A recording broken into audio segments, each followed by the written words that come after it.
dan setiap kewajiban mungkin setiap kewajiban pasti ada ganjarannya, dan ganjaran yang akan didapatkan oleh seorang hamba ketika ia menuntut ilmu adalah Rasul Shallallahu Alaihi Wasallam telah berjanji kemudahan baginya untuk menuju surga Allah Subhanahu Wa Taala.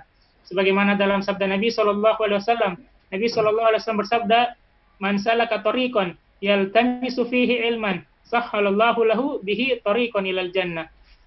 Barang siapa yang menempuh sebuah jalan untuk menuntut ilmu, tentunya dengan ikhlas karena Allah dan sesuai dengan petunjuk Nabi Shallallahu Alaihi Wasallam, maka sahhalallahu lahu tariqan ilal jannah, maka Allah akan mudahkan langkahnya untuk menuju surga Allah Subhanahu Wa Taala.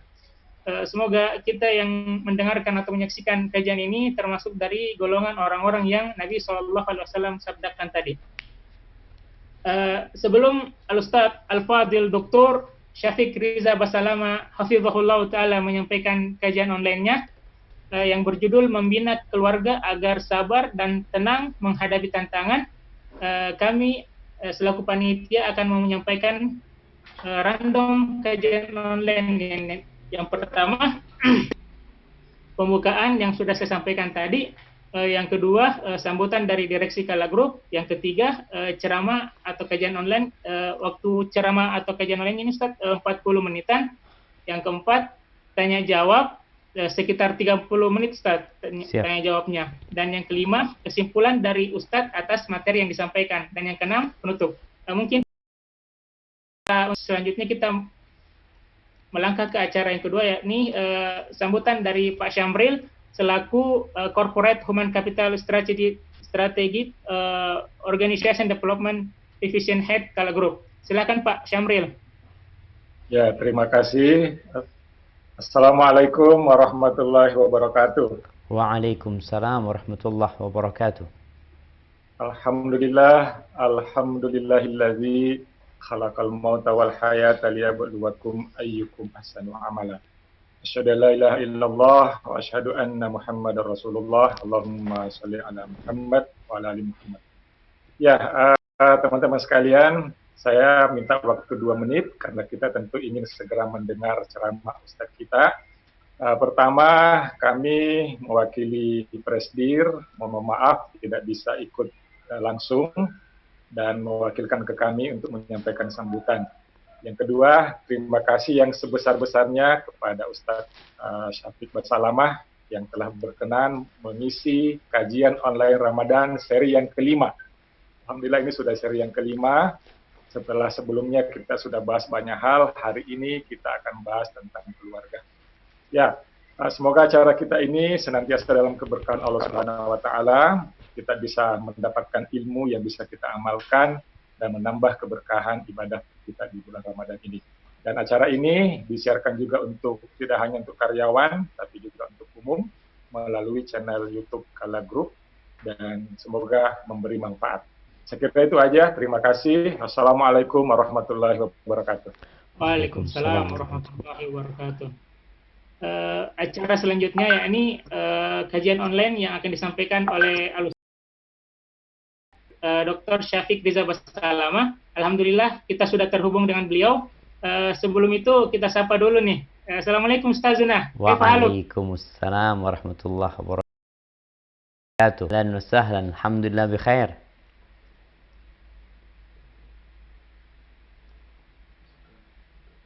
Alhamdulillah. Ustaz, untuk mempersingkat waktu, mungkin alangkah baiknya silakan Ustaz menyampaikan kajiannya. Jazakumullah khairan.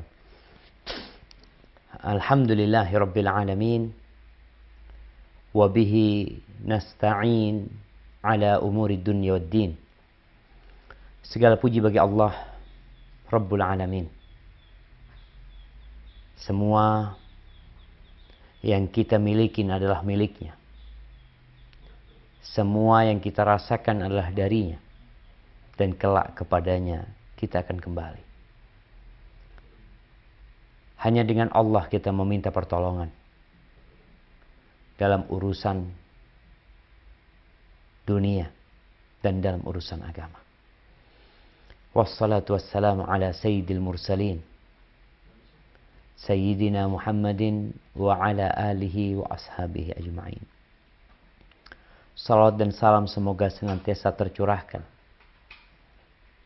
untuk utusan Allah yang termulia di antara mereka, baginda Nabi kita Muhammad alaihi salatu wassalam, keluarga beliau, para sahabat beliau dan orang-orang yang mencintai beliau. Amma ba'd, ahibati fillah, ana bergembira sekali dapat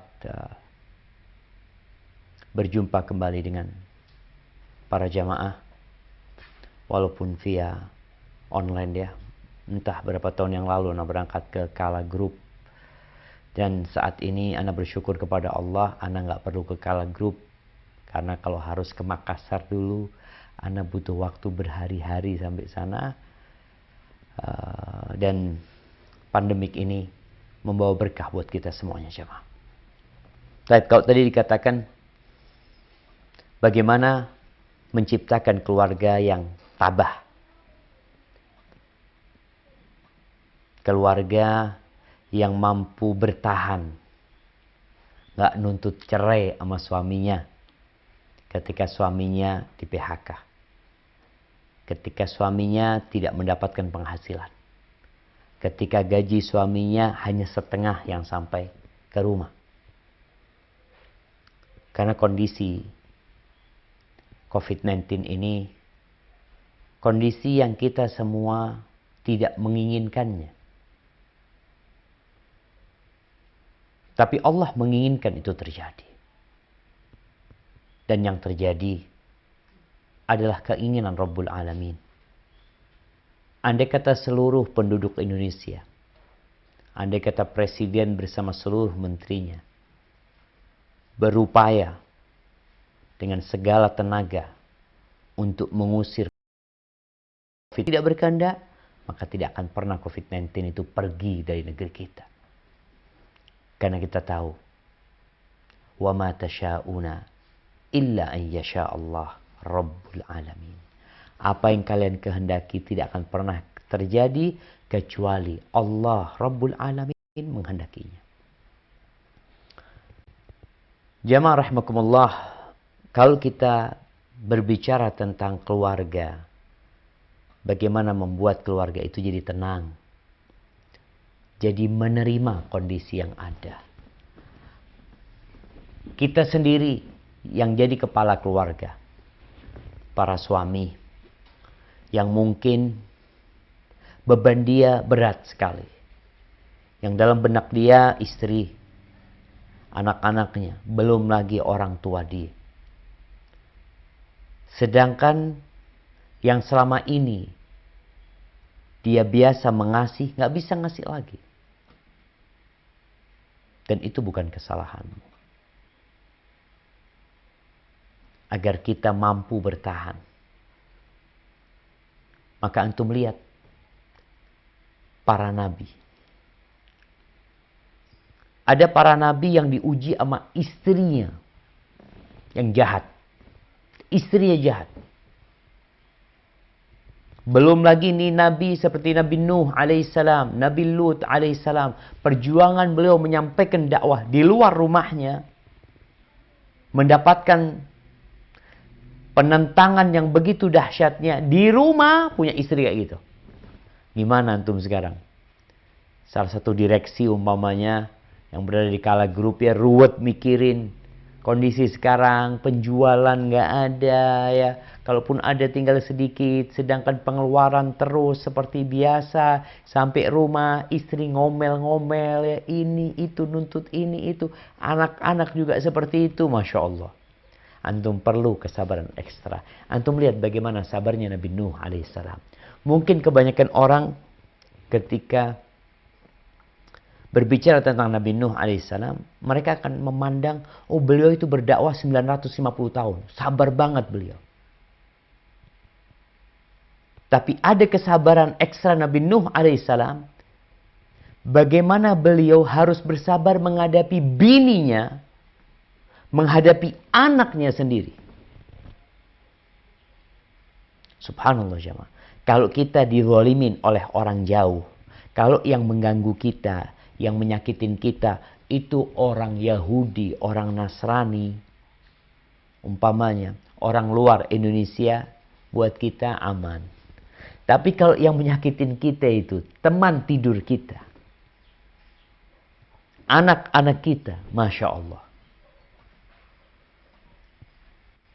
Dan kondisi pandemik sekarang nih, ini yang terjadi. Ketika mereka, para kepala keluarga, yang nggak bisa lagi seperti dahulu.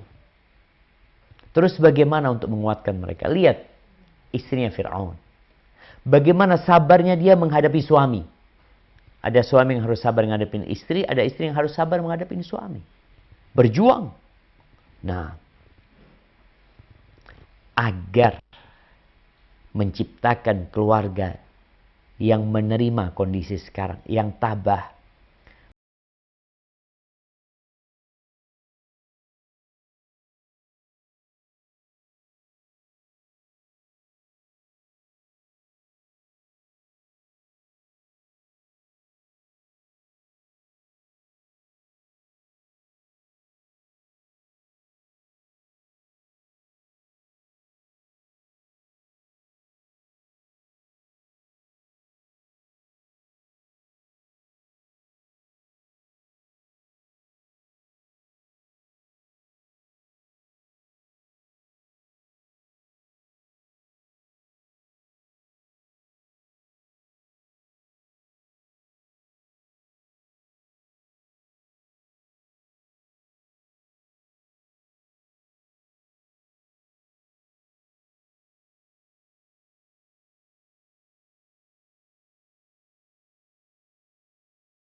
Di dalam kala grup, kemudian tahun ini mungkin mengalami beberapa permasalahan dia lihat, ya Allah, alhamdulillah, ya Allah, lakal hamdu kullu. Sehingga pulang ke rumahnya, dia sampaikan kebahagiaan suami, menerima kondisi yang ada. Kalau itu yang terjadi, istri antum insya Allah akan menerima. Ketika datang seorang, ini kalau bicara tabah, sabar, tenang, itu bermula dari kita berbicara tentang nikmat Allah Subhanahu wa taala. Ketika ada seorang yang datang kepada salah satu tabi'in atau tabi'ut tabi'in, dia mengadukan masalah dia, ya, kefakiran ini itu. Lalu dia tanya, engkau mau enggak? Engkau mau enggak pendengaranmu digantikan uang 100.000 dirham, anggap 10 miliar. Engkau jadi budak tapi punya duit. Kau mau nggak matamu nih digantiin 100.000 dirham? Kau jadi buta, tapi punya duit. Engkau mau nggak akalmu? Kau pernah ngeliat orang gila? Yang di jalan nggak pakai baju? Engkau mau nggak akalmu diambil? Engkau dikasih duit 1 miliar, 10 miliar, 100 miliar. Akalnya diambil. Kata orang, yang enggak lah, kata dia. Engkau itu gimana? Kok mengeluh sedangkan kau memiliki harta yang berlimpah ruah? Tapi memang Allah mengatakan tentang manusia ini jamaah. Allah mengatakan, wa qalilun min ibadiyas syakur. Sedikit dari hambaku yang pandai bersyukur. Sedikit. Kita lebih suka mengeluh. Seakan-akan gak pernah seneng. Dan antum lihat, orang yang suka mengeluh, keluarganya nanti akan terdampak dengan dia.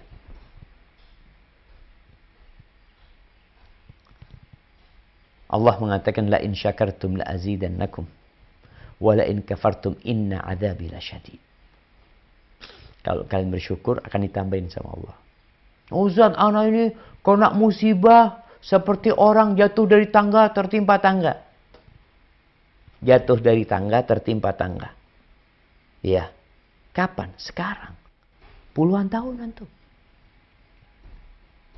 Lalu antum mau mengatakan susah terus hidupnya. Ahibati fillah. Jadi yang menyebabkan masalah itu jadi besar, yang menyebabkan kita berkeluh kesah, satu masalahnya. Apa masalahnya? Fadhal jamaah. Apa yang menyebabkan orang berkeluh kesah?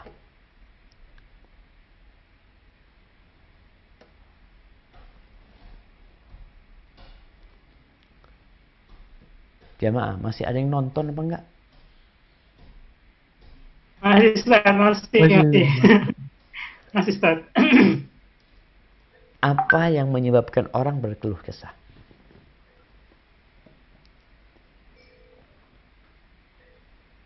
Nggak tahu jalan keluarnya kali Ustaz kalau ada masalah. Enggak tahu jalan keluarnya. Ya, satu.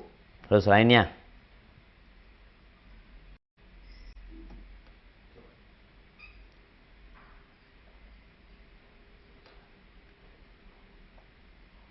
Nah,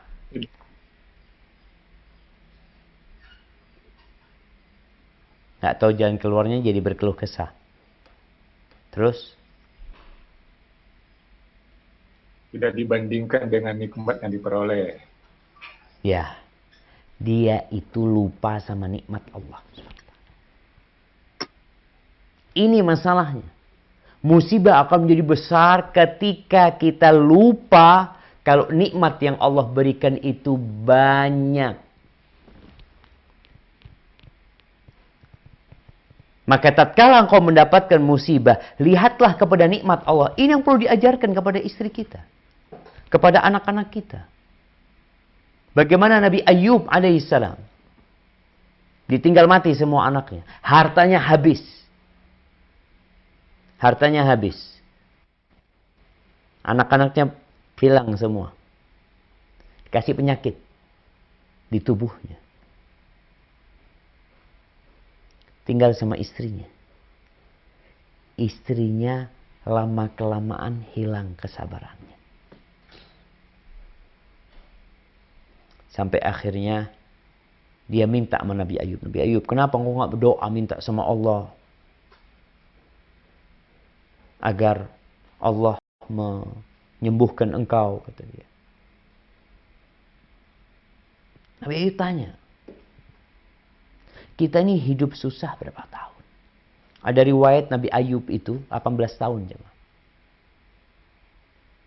Kehilangan semua hartanya, anaknya, dan kasih penyakit selama 18 tahun.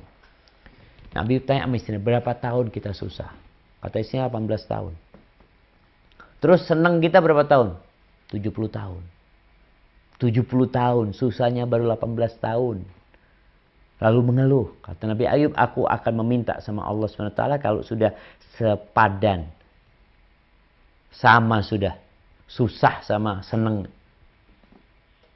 Maka itulah yang menyebabkan kita terus berkeluh kesah. Terus merasa hidup ini bencana. Ketika kita melihat kepada masalah itu dan lupa dengan nikmat Allah. Yang Allah mengatakan, wa in ta'uddu ni'matallah la tuhsuha. Wa atakum min kulli ma sa'altumuh wa in ta'uddu ni'matallahi la tuhsuha. Kalian itu dikasih kalian nikmat-nikmat. Kita nggak pernah minta, kita nggak pernah doa, jantung kita bisa berdetak. Allah kasih berdetak. Kita nggak pernah berdoa minta supaya lambung kita bisa mencerna, Allah kasih. Kita nggak pernah minta pendengaran, Allah kasih pendengaran. Yang kita pinta pun banyak yang dikasih sama Allah SWT. Kalau kalian menghitung nikmat yang Allah berikan, kalian nggak akan bisa. Kalau menghitung musibah, bisa. Catat tuh musibah. Oh, rumahnya kebakaran. 1. Motornya hilang. 2. Apalagi? Di PHK. 3. Istrinya gugat cerai, 4. Sakit, 5. Kita bisa hitung musibah. Tapi kalau menghitung nikmat Allah Azza wa Jalla nggak bakalan. Maka ajarkan kepada istri kita, duduk sama istri kita untuk mengingat nikmat Allah SWT. Mengungkit-ungkit. Allah kasih kita ini, Allah dulu kita susah, dulu kita rumahnya ngontrak, ya alhamdulillah sekarang punya rumah, walaupun belum lunas, alhamdulillah. Kalau katakan dulu abang nggak punya motor, sekarang punya motor ya. Ini yang perlu dilakukan. Hanya saja manusia yang materi, yang ukuran buat dia semuanya adalah diukur dengan materi, maka dia akan hitung kerugian dia, bukan nikmat yang dia hitung.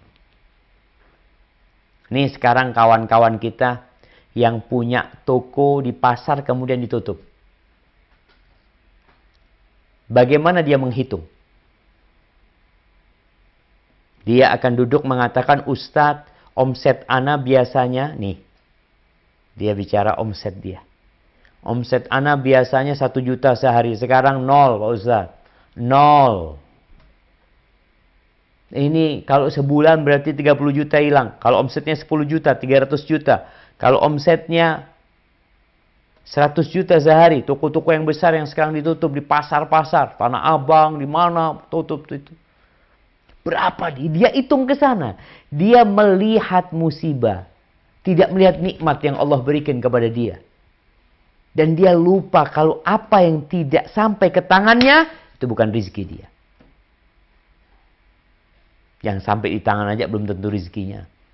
Apalagi ini masih belum terjadi. Kita itu udah menghitung. Sebulan kita anak dapat pemasukan. Mana? Nggak ada pemasukan antum. Ya bulan lalu. Selesai bulan lalu. Bulan ini 0 pemasukan antum. Tapi karena antum hitung. Maka antum semakin susah. Ya Allah ya. Gimana ini? Gimana ini? Gimana? Gimana? Tenang aja. Ya Ustadz ngomong tenang enak. Kita di rumah ribut istri. Ya. Disinilah kalau bicara antum harus sabar ngadepin istri. Istri harus sabar ngadepin suami. Lihat bagaimana rumah tangga Nabi SAW. Bagaimana Khadijah radhiyallahu ta'ala anha. Mendapatkan suami yang fakir ketika itu. Sabarnya Khadijah. Hartanya diikut sertakan Nabi SAW. Ketika Nabi berdakwah, Nabi dicaci maki. Bahkan pernah diboikot. Istrinya hadir. Iya Ustaz, Khadijah bini anak gak kayak gitu Ustaz. Suruh siapa antum milih dia jadi bini antum? Kadangkala kesalahan di kita. Makanya sekarang antum sabar. Dibenahin yang ada.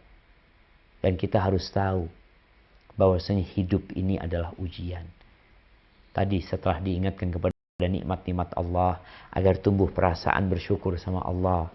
Kemudian ngobrol sama keluarga, duduk sama keluarga, sama istri. Sampaikan ke anak-anak, nak hidup ini ujian nak. Masya Allah. Bapak sejak COVID-19 jadi ustadz sekarang bapak. Isinya petuah-petuah. Ya mau gimana lagi. Dalam artian fulus nggak masuk, paling nggak ada yang masuk di diri anak dan istrinya. Apa? Ilmu yang tadi disebutkan tentang Allah Azza wa Jalla. Ahibati fillah. Coba dibuka firman Allah Azza wa Jalla di surat Ali Imran ayat 186. Ini bulannya Al-Quran. Kalau mau cari petunjuk, cari dalam Al-Quranul Karim. Nah, surah Ali Imran ayat 186.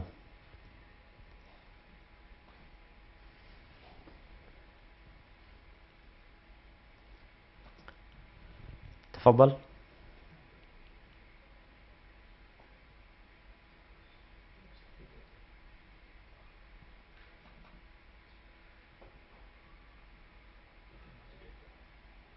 Nah, silakan dibaca.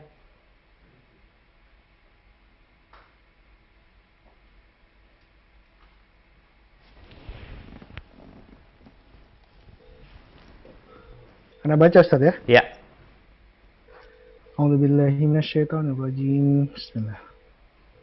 La tuzlamunna fi amwalikum wa anfusikum wa la tasma'unna minal ladzina utul kitab من قبلكم ومن الذين أشركوا أذى كثيرا وإن تصبروا وتتقوا فإن ذلك من عزم الأمور. Artinya Ustaz ya? Iya, sama artinya kecuali jamaahnya ngerti bahasa Arab. Apa itu? Kamu pasti akan diuji dengan hartamu dan dirimu. Dan pasti kamu akan mendengar banyak hal yang sangat menyakitkan hati dari orang-orang yang diberi kitab sebelum kamu. Dan dari orang-orang musyrik.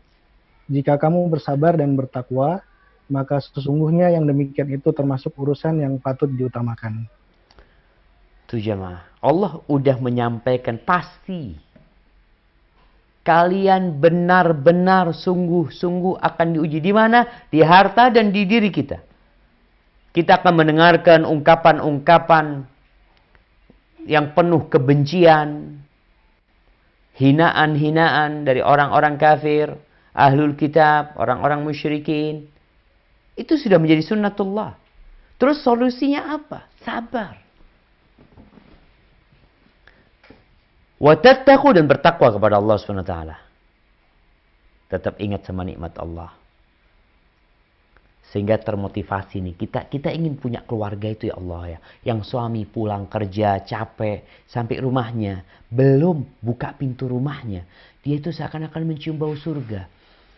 Allahu Akbar. Apalagi Ramadan gini nih. Ya Ustaz, sekarang nggak keluar rumah Ustaz, ribut terus sama ini. Kalau dulu suami masih bisa istirahat karena keluar kerja, sekarang Ustaz, Allahu Akbar. Hanya baru tahu. Kalau selama ini anak kerja itu istirahat. Sekarang masuk rumah, habis sudah. Nah, dan ternyata sudah dikatakan sama Allah, pasti kalian akan diuji. Di harta kalian, di diri kalian ya Allah ya. Maka kita meminta kepada Allah Azza wa Jalla agar Allah menguatkan kita. Perlu nih ayat ini, surat Ali Imran ayat 186, demi menciptakan keluarga yang utuh, yang damai, duduk bareng baca. Nih nak, ternyata kayak gini nak. Jadi memang ujian. Hidup ini ujian. Kata anaknya, bapak mah males ngomong ujian-ujian, memang gak mau kerja. Bukan. Ketika seorang ayah menunjukkan dedikasi kerja dia, lalu ada musibah yang menimpa, maka istri dan anak akan tetap mengancurkan jempol. Engkau tetap ayahku. Engkau tetap menjadi kepala rumah tangga sini ayah. Dan di sini peran seorang ibu. Bagaimana menanamkan cinta kepada anaknya terhadap perjuangan ayahnya. Mungkin pekerjaan ayahnya tidak terlalu bagus.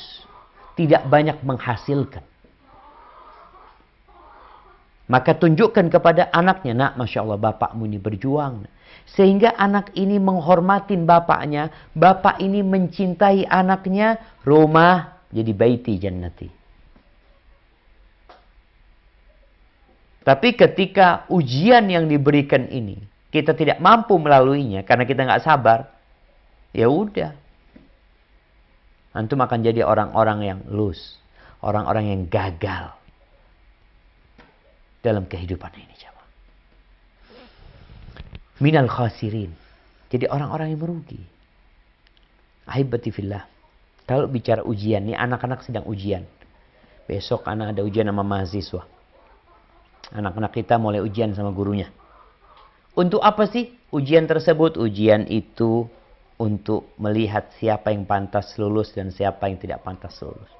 Ada ujian kompetensi. Ini orang berkompeten apa enggak? Antum mau dapat SIM. SIM jamaah. Antum harus ujian. Ya Allah sulit banget ya. Kenapa diadakan ujian? Supaya melihat antum pantas enggak? Pantas enggak antum naikin motor? Naikin mobil? Ujian itu untuk menyingkap siapa jati diri antum. Antum orang baik atau orang buruk. Ujian itu harus dilewati. Allah berfirman di surat Al-Ankabut ayat 2 dan 3. Silakan dibaca.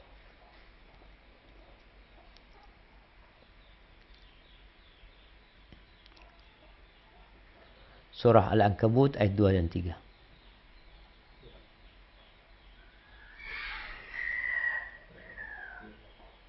Bismillahirrahmanirrahim.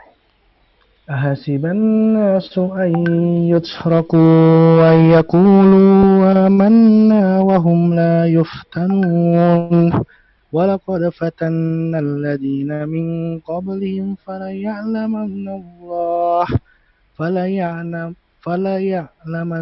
Allahu alladhina sadaqu wa ya'lamanna Wala ya'lamanna al-kadhibin.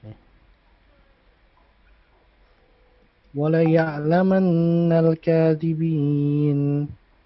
Apakah manusia mengira bahwa mereka akan dibiarkan hanya dengan mengatakan kami telah beriman dan mereka tidak diuji? Dan sungguh kami telah menguji orang-orang sebelum mereka, maka Allah pasti mengetahui orang-orang yang benar dan pasti mengetahui orang-orang yang dusta. Nah, ini ujian harus datang. Antum diuji di keluarga sekarang. Antum menikah dengan istri yang seperti itu. Ada istri yang menikah dengan suami yang seperti ini, yang tidak mendapatkan kedamaian. Itu ujian. Dan sekarang kondisi COVID-19, subhanallah, semuanya diuji. Siapa yang lulus? Ada yang diuji sekarang ini dengan COVID-19 ini fulusnya tambah banyak. Ada. Walaupun kebanyakan itu semakin menurun ekonominya. Kalau kita bicara kesehatan jelas sudah banyak yang mati. Cuma kan sekarang kita berbicara dengan orang-orang yang nggak sakit nih. Orang-orang yang sedang di rumah. Yang dampak buat dia adalah dampak ekonomi. Kenapa dia melakukan itu? Kenapa Indonesia melakukan seperti ini? Sekolah diliburkan, tempat-tempat kerja ditutup. Karena Indonesia melihat kesehatan lebih berharga daripada harta. Nih kita belajar dari COVID-19. Ternyata nikmat sehat itu lebih berharga daripada fulus. Buktinya uang miliaran, triliunan itu hilang jamaah. Entah berapa omset Tanah Abang itu jamaah. Nggak tahu anak omsetnya. Itu hilang omset itu jamaah. Demi apa? Demi kesehatan. Allah tuh menguji. Antum mengatakan beriman. Tapi benarkah keimanan antum? Maka dikasih ujian. Supaya kelihatan, fulan pura-pura beriman. Baru dikasih ujian 2 bulan, 3 bulan, udah bunuh diri. Udah stres. Allah pasti menguji kita. Kullu nafsin dha'iqatul maut. Kata Allah Azza wa Jalla, semua pasti merasakan kematian. Wa nabluukum bisyarri wal khairi fitnah. Dan kami menguji kalian dengan kebaikan dan keburukan sebagai fitnah, ujian buat kalian. Wa ilaina turja'un, dan kalian akan kembali kepada kami, kata Allah SWT. Selesai, kita akan kembali jamaah. Semua yang kita kumpulin akan kita tinggal semuanya. Maka di sini peran suami, kepala rumah tangga. Makanya kalau istri salah memilih pemimpin, ya udah. Dia lihat pemimpin di rumahnya, ya Allah, baca Quran kagak bisa. Fulus mafi, baca Quran nggak bisa. Fulus mafi. Wajah juga, ya kayak gitulah. Kenapa itu terjadi? Kadang-kala kita yang salah pilih. Tapi udahlah, ujiannya harus dilewati. Ahibati fillah, sekarang perlu nih duduk sama keluarga, tadarus sama keluarga. Mungkin selama ini yang namanya kedekatan ayah sama anak-anaknya kurang. Maka sekarang menjadi kesempatan orang tua untuk dekat terus sama anaknya. Sehingga tahu, bapak jadi tahu karakter istrinya. Oh ternyata istriku kayak gini kalau didik anakku. Ada yang kurang beres, diberesin. Oh ternyata anak-anakku ini kurang kasih sayang. Setelah di rumah antum jadi tahu. Alhamdulillah sekarang sahur bersama. Buka bersama. Dulu antum buka di kantor. Sekarang buka di rumah. Alhamdulillah. Tiap hari iya Ustaz sholat di rumah juga. Ini kesempatan. untuk membangun rumah tangga yang indah. Allah kasih nih bala nih.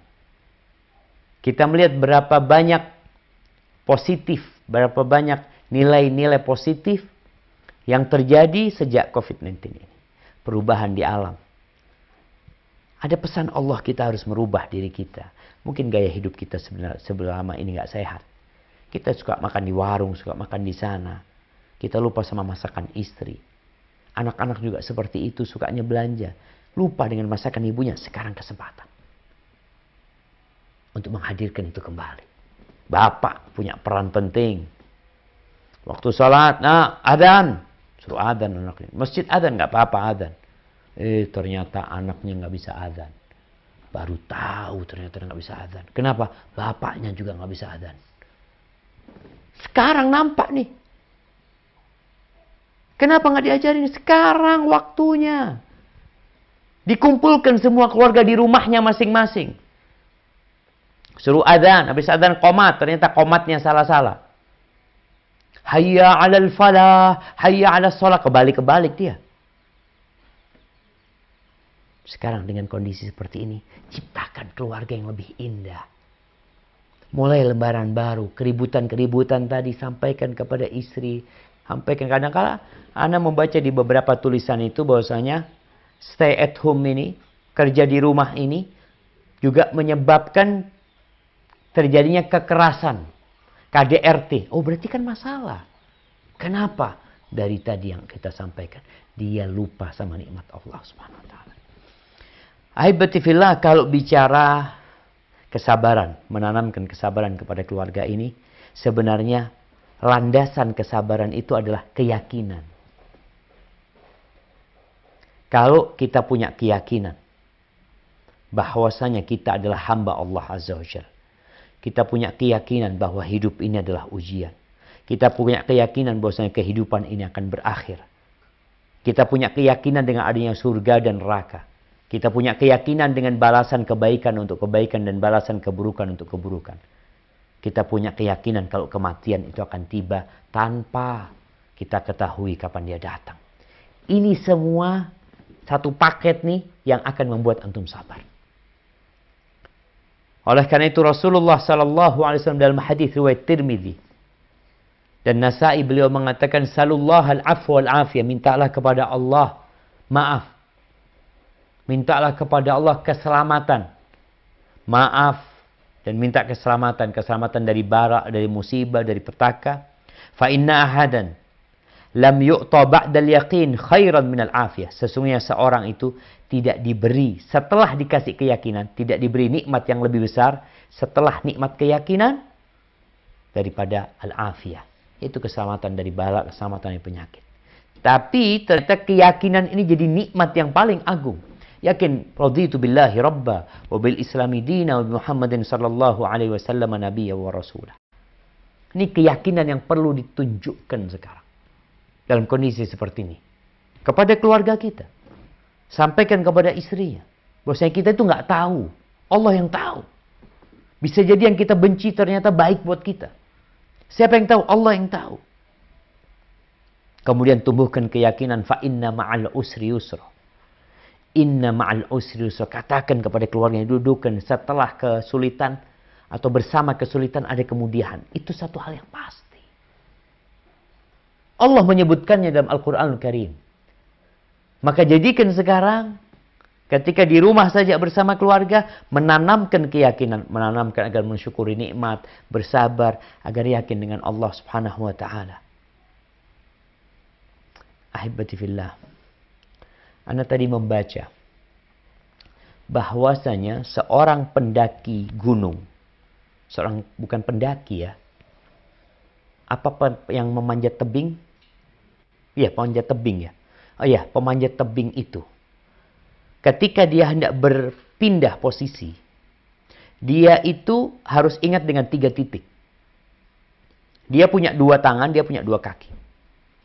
Ketika dia hendak memindah tangannya yang satu, maka tangan yang satu, 2 kaki itu titiknya harus benar. Harus benar, dia harus ingat, dia perhatikan. Kalau dia nggak perhatikan yang 3 ini, dia akan terjatuh. Kita pun dalam kehidupan ini, ketika menjalani proses perpindahan, kita ini sedang berpindah dari kondisi yang nyaman ke kondisi yang tidak nyaman. Kita berpindah dari kondisi yang sehat ke kondisi yang tidak sehat. Kita perlu ingat dengan 3 titik. 3 titik itu adalah pertanyaan di kuburan. 3 titik itu adalah keridhaan kita kepada yang 3. Raditu billahi rabbah. Kita ridha Allah, selalu ingat Allah Rabbku. Ingat Islam agamaku. Nabi Muhammad SAW nabiku. Dan itu 3 pertanyaan di kuburan ketika engkau ditanya siapa Rabbmu, siapa nabimu, apa agamamu. Ini yang perlu sekarang di rumah ini dengan kondisi seperti ini ditumbuhkan zikir pagi dan petang. Nasihat anak setelah sholat subuh berjamaah, bapaknya jadi imam, ingat sholat subuh bacanya agak panjang dikit lah. Kalau punya hafalan. Habis sholat, zikir habis sholat. Setelah itu anak-anak jangan boleh tidur. Ada yang tidur, zikir dulu. Kalau bisa setelah zikir beraktivitas. Walaupun orang berpikir sekarang aktivitasnya tidak mendatangkan uang, tapi mendatangkan rezeki. Aktivitas yang mendatangkan rezeki. Karena rezeki Allah itu banyak, bisa jadi kesehatan. Sekarang orang-orang tuh yang sakit, dia siap bayar berjuta-juta untuk sembuh. Maka gimana habis pagi, ya olahraga, gerak ini itu, bersih-bersih rumah ya. Agar darah itu mengalir, kemudian jemur ya. Masya Allah, ada banyak nikmat. Intinya, yang terakhir nih, antum perlu menyusun kembali visi dan misi masa depan antum bersama keluarga. Mumpung di rumah sekarang. Mau dibawa kemana gerbong ini? Ada banyak tujuan manusia. Tapi engkau tetapkan tujuan. Alhamdulillah, kau bisa ngaji Quran. Buka firman Allah Azza wa Jal di surat Al-Ahzab ayat 27-28.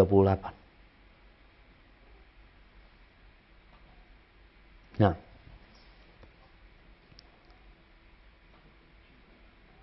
surat Al-Ahzab ayat 27-28 nih jadi ayat terakhir yang kita baca. Kemudian kita masuk ke sesi tanya jawab. Nah, Ustaz. وأورثكم أرضهم وديارهم Al-Ahzab. وأموالهم. Nah, mana yang salah apa? Al-Ahzab Ustaz ya? Nah, ayat 28-29. Nah, يا أيها النبي قل لأزواجك إن كنتن تردن الحياة الدنيا وزينتها فتعالين أمتعكن وأسرحكن سراحا جميلا وإن كنتن تردن الله ورسوله والدار الآخرة فإن الله أعد للمحسنات منكن أجرا عظيما. Wahai Nabi, katakanlah kepada istri-istrimu, jika kamu menginginkan kehidupan di dunia dan perhiasannya, maka kemarilah agar kuberikan kepadamu mut'ah, dan aku ceraikan kamu dengan cara yang baik. Dan jika kamu menginginkan Allah dan Rasul-Nya dan negeri akhirat, maka sesungguhnya Allah menyediakan pahala yang besar bagi siapa yang berbuat baik di antara kamu. Nah, Nabi SAW setelah bertahun-tahun menikah, beliau berusaha untuk menyamakan visi dan misinya bersama istri-istrinya. Semuanya satu persatu didudukkan istri. Kalau yang kau inginkan adalah kehidupan dunia, kenikmatan dunia, kemewahan, ya udah sini, aku kasih. Lalu kita nggak bisa melanjutkan perjalanan bersama karena kita beda tujuan. Aku akan ceraikan engkau. Sekarang saatnya untuk duduk di rumah, menyamakan visi dan misi. Mau dibawa kemana gerbong ini? Kalau ternyata sang istri, sang istri ingin kehidupan dunia, engkau ingin kehidupan akhirat, ma'assalam, selamat tinggal. Afwan. Kau silahkan lanjutkan perjalananmu sendiri. Aku cari gerbong lainnya. Karena ini kunci dari kebahagiaan kita dalam kehidupan dunia dan akhirat. Menyamakan visi dan misi. Awal kita nggak ada di muka bumi ini. Lalu kita ada. Untuk apa? Yang lainnya itu adalah faktor pendukung selama perjalanan. Asalkan tujuanmu akhirat, Allah dan Rasulnya, selesai. Mau ada musibah ya harus sabar, harus yakin semuanya. Tapi kalau sudah tujuannya beda, mau dikasih kesabaran, gimana dia mau sabar? Yang dia ikutin hanya perutnya dan yang di bawah perutnya. Dia nggak pernah berpikir bahwasanya akan ada kehidupan selanjutnya yang harus dia persiapkan. Hadza wallahu a'lam bishawab. Itu jamaah yang bisa Anda sampaikan. Kurang lebihnya mohon maaf. Mungkin kita masuk ke sesi tanya jawab. Nah, tafadhal.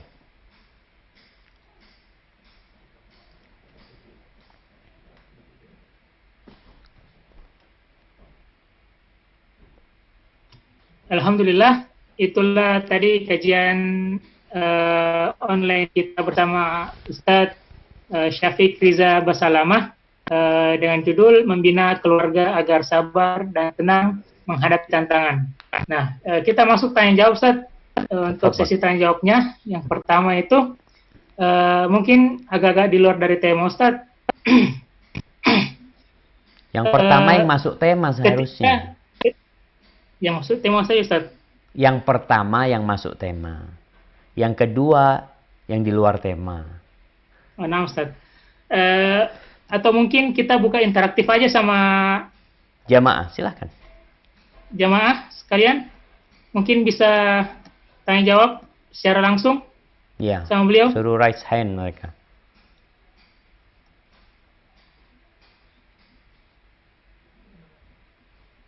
Nah. Silakan jamaah. Kalau jamaahnya nggak tidur ya. Maksudnya kajian online ini kita nggak tahu yang tidur sama yang bangun kan. HP-nya tinggal ditaruh, tinggal tidur dia. Ya mungkin sambil menunggu ada. Sambil menunggu pertanyaan langsung antum bacakan pertanyaan yang tadi. Yes. Seorang hamba ketika di tengah pandemi ini, pandemi COVID-19 ini, bagaimana hukum membayar zakat via ojol, Ustaz? Apakah bisa mengantarkan beras misal ke panti asuhan dan fakir miskin? Masya Allah. Iya. Iya jemaah. Jadi bicara mengantarkan zakat. Kita tahu kewajiban zakat ini ada zakat mal, ada zakat fitrah. Mungkin yang ditanyakan berkaitan dengan zakat fitrah. Kalau bicara zakat mal dan zakat fitrah itu bisa diwakilkan semuanya. Bisa kita wakilkan. Kita bisa wakilkan kepada kawan kita. Kita bisa wakilkan kepada ojol. Kita bisa wakilkan ke masjid. Siapa aja yang memang kita merasa dia orang yang amanah, kita titipin dia zakat kita, maka insya Allah itu sudah selesai tugas kita. Nggak harus kita langsung yang memberikan. Nggak harus. Boleh diwakilkan. Apalagi kita tahu nih, kadang-kala zakat fitrah ini untuk 5 orang.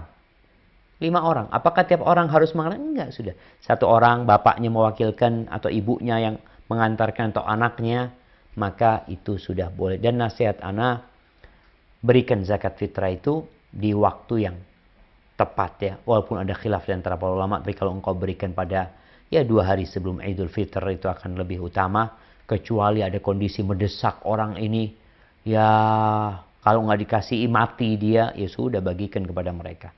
Tapi kalau masih ada waktu untuk membagikan dan kita lihat kondisi orang juga tidak terlalu parah ya, maka akhirkanlah sampai 2 sehari sebelum Idul Fitri, itu akan lebih utama ya. Hadza wallahu a'lam bishawab. Assalamualaikum Ustadz, saya ingin mau bertanya bagaimana menyikapi jika dalam keluarga kurang menerapkan kesabaran, Ustadz? Ya perlu adanya pencerahan buat mereka. Yang pertama, kalau bicara kesabaran ini kedudukannya dengan keimanan seperti ucapan Ali bin Abi Thalib, bimanzilatir ra's minal jasad. Sabar itu seperti kepala di tubuh ini. Kalau hilang jasadnya, mati. Ambruk. Kenapa? Tadi Anda sampaikan bahwasanya hidup ini bala dan ujian. Artinya setelah COVID-19, jangan antum pikir ujian itu berhenti. Oh, selesai COVID-19, selesai, nggak ada. Hidup ini terus ujian. Sampai kapan? Sampai mati. Sampai antum dikubur pun masih diuji. Jadi kalau ada keluarga yang tidak menerapkan kesabaran, dia maunya bersyukur terus gitu. Anak mau bersyukur. Ketika dikasih musibah, maka dia akan kehilangan kebahagiaan. Jamaah rahimakumullah, ada 3 kunci menghadapi kehidupan ini agar kau berbahagia. Yang pertama adalah melaksanakan perintah, jauhi larangan, dan yang ketiga bersabar kalau kena musibah. Karena tadi kita sudah sampaikan firman Allah di surat Al-Ankabut ayat 2 dan 3 ya. Bagaimana Allah mengatakan ujian itu untuk menguji siapa yang beriman dan siapa yang pura-pura beriman. Barakallahu fikum. Maka perlu diadakan pengkajian, duduk sama mereka, disampaikan kalau dia masih, sampaikan tentang pahala orang-orang yang sabar, kasih contoh orang-orang yang sabar. Yang ketiga, suruh dia melihat orang-orang yang lebih susah dari dia. Ternyata engkau ini nggak seberapa, engkau bergajinya cuma 50% dipotong, fulan di PHK, 0 gajinya. Barakallahu fikum. Nah, Ustaz, pertanyaan selanjutnya, bagaimanakah hukumnya apabila seorang istri bekerja membantu suami, Ustaz? Nah, ini bekerja ngapain? Kerja di luar rumah, kerja dalam rumah? Pertanyaannya tidak spesifik itu. Siap, insya Allah. Ya, kalau kita bicara suami istri, kita tahu di dalam Islam suami menjadi panglima, menjadi pemimpin. Allah mengatakan Jalla Jalaluh, Ar-rijalu qawwamuna 'alan nisa bima faddalallahu ba'dahum 'ala ba'din wa bima anfaqu min amwalihim. Lelaki-lelaki adalah pemimpin, pengawas, pengatur bagi para wanita. Karena apa? Karena Allah mengutamakan dia atas wanita dan dia punya kewajiban memberikan nafkah. Jadi kewajiban memberikan nafkah adalah kewajiban suami. Tugas istri, ya, membantu suami urusan di rumah. Tapi kalau ada perempuan-perempuan yang mau membantu suaminya bekerja, tanpa sia-siakan kewajiban dia sebagai istri, sebagai ibu rumah tangga, sebagai ya guru buat anak-anaknya, maka tanpa mensia-siakan ini nggak apa-apa selama kerjaannya halal. Karena jangan sampai perempuan ini bekerja cari uang, tahu-tahu anaknya, tugas inti dia sia-siakan. Maka ketika itu dia berdosa. Dan bagi wanita yang membantu suaminya bekerja, maka insya Allah hasil uang yang dia berikan kepada suaminya itu jadi sodakoh. Jadi kasih sodakoh suaminya nggak apa-apa, sodakohnya dia. Yang diberikan kepada suaminya akan dapat pahala sodakoh bagi para wanita. Namun nasihat ana, jangan sampai ambisi di sini lagi, visi dan misinya. Untuk apa engkau bekerja? Kalau hanya untuk urusan dunia, kasihan anak-anakmu. Suami udah kerja. Karena kadang-kala ada suami kerja, istri kerja, dua-duanya visi misinya dunia, anak-anaknya terlantar. Anak-anaknya tidak terawat. Mungkin secara fisik sehat, tapi secara psikis, secara mental, dia bermasalah. Dia nggak kenal sama Allah SWT. Yang dia kenal cuma handphone. Ketika dikasih handphone dia tenang. Selesai buat dia itu. Maka buat wanita yang mau bekerja, tolong jangan sampai menelantarkan kewajibannya. Hadza wallahu a'lam bissawab. Pertanyaan selanjutnya, mana hati istri atau suami yang banyak maunya, Ustaz? Gimana? Bagaimana menghadapi istri atau suami banyak maunya, sedangkan istri suami tersebut tidak sanggup tuntutan? Afwan, tadi banyak maunya, sedangkan bagaimana menghadapi istri atau suami yang banyak maunya, sedangkan istri atau suami tidak sanggup menghadapi tuntutan tersebut. tidak sanggup menghadapi tuntutan tersebut. Nah, jadi kalau bicara kemauan, kemauan itu tidak ada batasannya. Tapi dalam kehidupan rumah tangga ini ada yang namanya kebutuhan. Seorang suami, dia harus memenuhi kebutuhan rumah tangganya. Tapi sesuai kemampuan. Bukan kemauan, tapi kebutuhan. Sehingga ketika datang orang bertanya kepada Nabi SAW tentang hak istrinya, kata Nabi SAW, "Antut'imaha idza ta'imta." Kau kasih makan dia kalau engkau makan. Wa antaksuha idza iktasait. Engkau belikan dia pakaian kalau engkau beli baju. Kau punya baju, kasihkan kepada istrimu. Berikan juga kepada istrimu. Dan sandang pangan papan ini menjadi hak istri. Jadi kalau bicara kemauan, orang itu kemauannya nggak ada batasannya. Ya, kenapa kalau antum lihat sekarang, mobil itu banyak macamnya. Untuk kebutuhan atau kemauan, lebih banyak kemauan. Kalau bicara kebutuhan, ya udahlah orang perlu mobil satu. Mungkin satu dia pakai, satu buat keluarganya. Oke, perlu dua. Tapi ada orang punya mobil 10. Ada orang punya mobil harganya mahal banget. Umpamanya seperti itu. Karena kemauan. Maka sekarang dalam kehidupan rumah tangga ini, suami punya kewajiban untuk memenuhi kebutuhan istrinya sesuai dengan kemampuan dia. Istri itu juga memenuhi kebutuhan suami, melaksanakan kewajibannya sesuai dengan kemampuan dia. Jadi kalau bicara kemauan untuk urusan dunia, kita tahu suami bekerja memberikan nafkah kepada istrinya. Istri harus menerima pemberian suaminya, tidak menuntut lebih. Artinya kalau suaminya memang gajinya 2 juta, ya sudah dari 2 juta itu dimakan. Biasanya kalau istri nuntut lebih yang akan terjadi perceraian. Atau kadang-kala istri ini langsung kerja ke luar negeri, ya, merantau, suaminya ditinggal, anak-anaknya ditinggal. Karena dia punya kemauan. Padahal sebenarnya suami cukup lah Ustaz. Kecuali memang suami melakukan kezaliman. Tidak memberikan nafkah kepada istrinya, hidup foya-foya. Maka kalau bicara kemauan tidak ada batasannya. Tapi dalam kehidupan rumah tangga, sang suami punya kewajiban memberikan nafkah kepada istrinya sesuai dengan kemampuan dia. Bukan sesuai dengan kemauan. Namun memang jemaah, di sini kenapa Anda tadi sempat menyinggung tentang masalah memilih pasangan hidup. Jangan salah. Karena kalau antum menikahin seorang wanita yang cantik, yang kaya, yang bangsawan, biayanya mahal. Bedaknya aja, kalau antum kawin sama gadis desa, insya Allah dia nerima bedak, beliin bedak harga 7.000, alhamdulillah. Ada bedak dulu itu, mereknya mungkin masih ada sekarang, bedak apa? Marsnya mah. Iya, Mars apa gitu. Tapi kalau antum anaknya orang kaya, beliin bedak itu dibuang sama dia. Bedaknya doang, perawatannya doang 2,5 juta tiap bulan Ustaz. Anak gaji 3 juta. Ya antum cari perempuan lain, ini perawatannya mahal ini. Mobil juga kayak gitu, antum lihat kalau antum beli mobil mahal, Allahu Akbar, ganti olinya mahal. Antum coba mobil-mobil yang murah, Masya Allah. Jadi intinya seperti itu.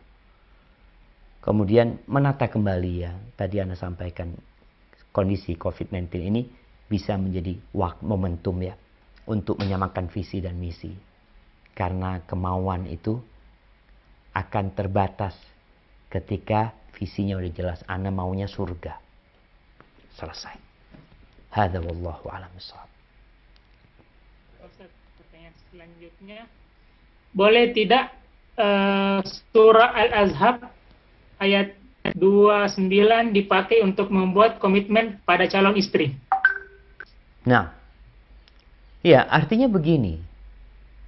Kalau dikatakan menjadi komitmen sama calon istri, antum itu harus mencari calon istri yang memang ambisinya akhirat. Bukan komitmen sama, ini kalau sudah menikah beda lagi. Kadangkala ada orang sudah menikah, kemudian dia melihat kondisi istrinya, kok kayaknya mulai berubah ya. Maka di sini perlu didudukkan kembali. Tapi kalau sebelum menikah antum ngomong seperti itu, ya tinggal dilihat dia mau nggak. Artinya kalau di ayat tadi 28-29, Nabi SAW mau menceraikan istrinya. Tapi kalau antum sama calon istri, antum hendak memutuskan dilanjutkan atau tidak. Antum perlu ngomong sama istri. Sampaikan, ana ini orang seperti ini.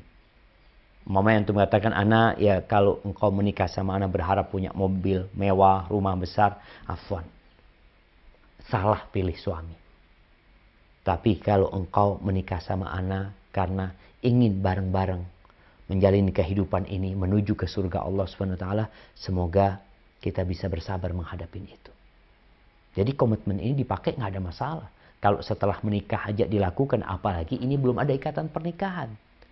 Maka pentingnya meneliti calon istri dan memberikan pertanyaan-pertanyaan kepada istri. Sehingga antum jadi tahu, oh ada fulana kayaknya fulus. Dari awal maharnya aja minta yang mahal-mahal. Ya udah nggak usah gitu loh. Karena perempuan yang berkah itu yang paling murah. Apalagi di Makassar nih. Berapa mahar di Makassar?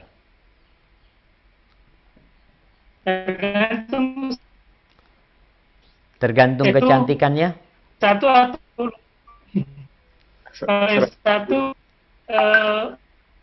kadang 50 ke atas. Ada yang ratusan juga. Ada Ustaz. Masya Allah. Miliar ada, miliar ada. Miliar, Masya Allah. Antum dapat yang berapa? Waduh.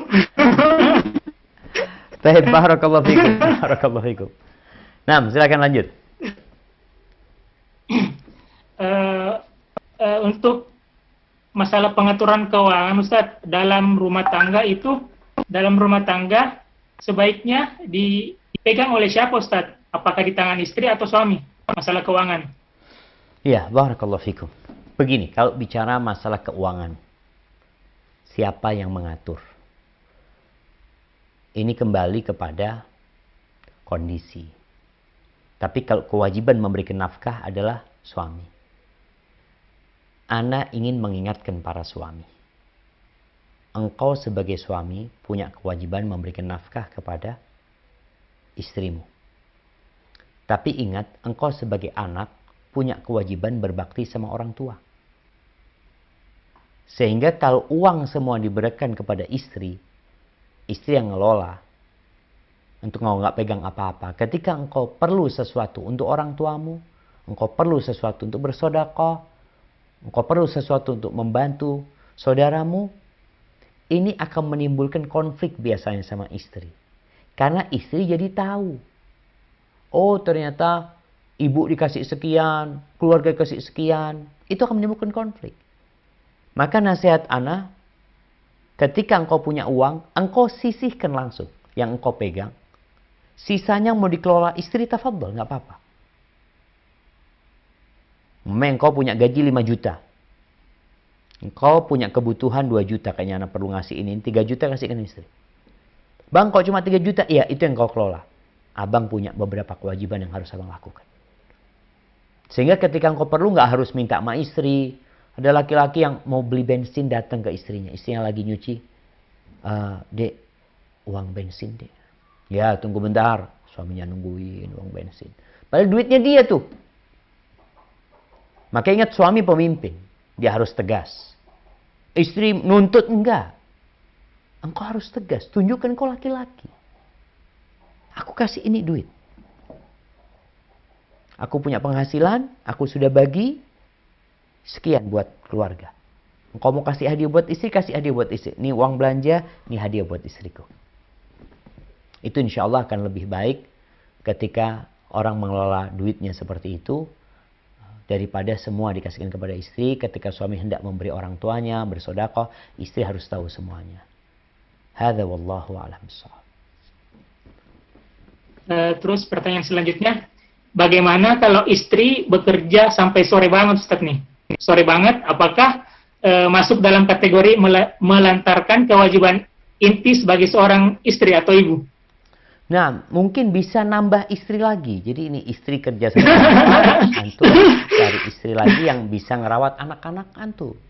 Boleh dalam Islam jamaah. Jadi ada perempuan yang memang terobsesi untuk kerja. Ya silahkan sudah kerja. Antum alhamdulillah dapat 1 istri kerja, 1 istrinya yang ngerawat anak-anak. Ngomong sama istri, udah engkau kalau pulang sore-sore terus, ya sudah. Aku perlu 1 istri lagi yang ngerawat anak-anak kita. rumah tangga ini saling mendukung. Kalau di satu kapal itu nahkodanya 2 ribut, satu nahkodanya. Makanya sampaikan tadi berulang kali, visi dan misinya harus disamakan. Kita ini mau dibawa kemana anak-anak ini? Ibunya kerja fadhol umpamanya. Kalau bapaknya mengizinkan, tapi ada hitungan waktunya. Enggak, engkau itu harus nyusuin anakmu. Engkau harus ngerawat anak-anakmu.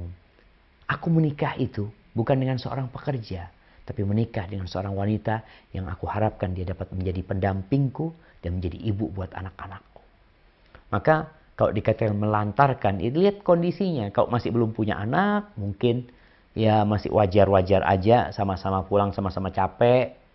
Suami capek, istri capek. Tapi kalau sudah punya tanggung jawab, jangan sampai engkau melantarkan kewajibanmu untuk mendidik anak-anak. Ibu itu sekolahan. Al-ummu madrasah. Kalau sekolahan ini dibangun, ya, disiapkan dengan matang, insya Allah kita menyiapkan generasi masa depan yang agung. Haibati fillah. Masa depan negeri ini. Masa depan negeri ini itu tergantung peran para wanita nantinya. Ya tentunya Allah Azza wa Jalla, tapi peran wanita ini menentukan sekali. Mereka yang menyiapkan, para wanita ini menyiapkan generasi masa depan. Ketika para wanita, para ibu tidak peduli dengan generasi masa depan, akan jadi apa generasi masa depan? Mereka akan jadi narkoba, balapan liar, begal. Ya udah nggak jelas mereka. Kenapa? Karena ibunya nggak pernah didik. Atau bapaknya juga nggak peduli dengan memilih istri pada waktu itu. Na'udzubillah min dzalik jamaah. Ya, semoga negeri kita dijaga sama Allah SWT. Dengan catatan tadi, kita perlu peran wanita. Bukan sebagai pekerja, tapi wanita sebagai pencipta generasi masa depan yang soleh dan soleha. Barakallahu fikum.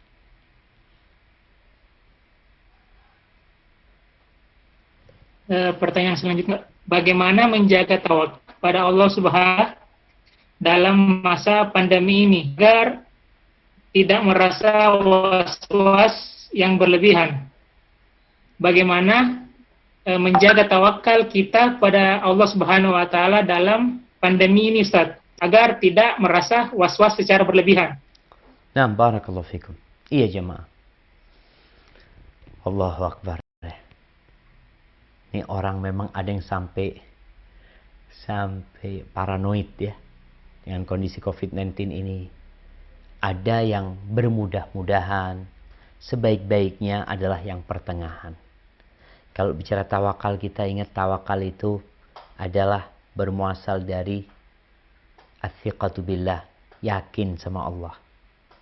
Yakin kalau penyakit itu akan datang menimpa kita, akan mengenai kita, walaupun nggak ada orang yang menularkannya kepada kita. Kita nggak pernah salaman sama orang, Allah bisa kasih penyakit sama kita. Kita yakin, yang bisa menyelamatkan kita juga Allah SWT. Mau dokter, mau masker, itu hanya sebab. Tapi kepercayaan kita sama Allah harus kita bangun. Ini awal tawakal. Setelah kita bangun kepercayaan kepada Allah SWT, baru kita serahkan. Ya udah, ana serahkan, ana bersandar sama Allah SWT. Yang lainnya cuma usaha. Supaya tawakal kita tidak rusak. Yang lainnya cuma usaha. Mau pakai masker, mau pakai APD, kalau harus kena. Makanya Rasul SAW ketika menafikan adanya adwa, nggak ada penyakit menular. Nabi mengatakan itulah adwa. Ternyata ini berkaitan dengan keyakinan orang-orang bahwasanya penyakit itu menular dengan sendirinya. Enggak. Allah Azza wa Jalla. Makanya ketika para sahabat mengatakan, ya Rasulullah, itu ada onta tertular gitu loh. Makanya nggak boleh onta yang berpenyakit itu dikumpulkan sama yang sehat. Takut menularkan. Tapi ketika mereka mengatakan, mereka saling tertular, Nabi mengatakan, siapa yang membuat yang pertama sakit itu siapa? Dia tertular apa? Yang pertama itu kena apa? Bukan karena Allah yang memberikan kepada dia. Yang lainnya jadi sebab aja. Dan terbukti ada orang kumpul sama orang-orang COVID-19 positif, subhanallah. Bapaknya positif, istrinya negatif, anaknya negatif. Seharusnya kalau kita berpikir, seharusnya semuanya positif. Dan kita pun seperti yang kita lihat, pemerintah ketika mengatakan satu fulan berinteraksi sama 10 orang, diperiksa 10 orang, alhamdulillah negatif semuanya. Karena kita tahu yang menyebabkan pindah itu Rabbul Alamin. Maka ini yang perlu kita tumbuhkan di hati kita. Kalau antum mau sakit-sakit, tapi kita sebabnya kita ikutin, yang pakai masker, yang harus memang cuci tangan, sering cuci tangan, nggak keluar rumah, itu menjadi penyebab. Seperti kita tahu kalau ada singa di luar, antum jangan keluar-keluar gitu. Enggak usah anak tawakal. Nih singa kalau waktunya makan anak nggak ada, kita takut. Maka Nabi SAW mengatakan, firra minal majdhum, firaraka minal asad. Larilah engkau dari orang yang berpenyakit kusta itu seperti lari dari singa. Maka baca doa selalu dan ingat kalau harus terjadi, akan terjadi.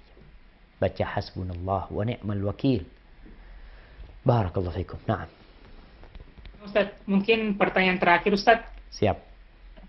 Bagaimanakah hukum laki-laki yang tinggal di rumah mengurus rumah tangga, sedangkan anak dan istrinya itu keluar bekerja untuk mencari nafkah? Istrinya ini dalam kondisi PNS Ustaz, PNS. Iya jamaah. Ya kalau kita bicara, kalau suaminya bisa nyusuin, suaminya bisa hamil, nggak apa-apa, ganti sudah. Nanti yang hamil suaminya gitu kan. Kita bicara rumah tangga ini, membangun rumah tangga, bukan urusan kerja atau apa. Tapi memang perannya masing-masing. Perempuan tidak dilarang bekerja. Ana sudah sampaikan berulang kali juga, perempuan silahkan bekerja. Selama tidak menelantarkan kewajibannya. Dan sejatinya perempuan yang di rumah, jangan dipikir nganggur. Oh ibu rumah tangga nggak punya pekerjaan. Ibu rumah tangga, ibu rumah tangga. Dia ibunya, dia pemimpinnya, urusan di rumah tangga. Engkau jadi apa di tempat pekerjaanmu? Hanya bagian administrasi. Nih ibu rumah tangga, bagian administrasi, bagian babysitter, ngurusin masak, semuanya dia garap. Jadi kalau kondisi istri bekerja, tinggal sekarang suaminya. Kalau suaminya menerima ya silahkan. Dia ridho, nggak apa-apa lah Ustaz. Anak memang kayaknya ditakdirkan nggak dapat pekerjaan. Maksudnya si suami sudah berusaha bekerja. Tapi biasanya suami, sekarang kan suami nggak ngasih nafkah sama istrinya. Tapi kalau mereka saling menerima seperti itu, silahkan. Jangan sampai kondisi yang ada membuat keributan. Karena mau tidak mau istri walaupun dia bekerja, ingat posisi dia tetap istri. Dia anak buah. Yang ngatur di rumah adalah suami. Dan suami harus punya martabat. Hanya saja martabat suami kadangkala kalau tidak memberikan nafkah kepada istrinya jadi turun. Yang suaranya keras di rumah bukan suami, istri. Bang, sana bang. Hidupin lampunya. Hidupin lampu suaminya. Karena apa? Karena istri yang bayar listrik. Istri yang bawa beras, semuanya. Maka tolong para laki, tunjukkan engkau laki-laki. Tapi kalau istri soleha, Masya Allah. Walaupun kau menikah dengan istri yang kaya, yang punya usaha, tapi dia soleha, dia tetap akan memuliakan suaminya sebagai suami, sebagai pemimpin di rumah tangga. Dia tidak akan mengangkat suaranya. Hadza wallahu a'lam bishawab. Itu yang bisa saya sampaikan pada kesempatan kali ini.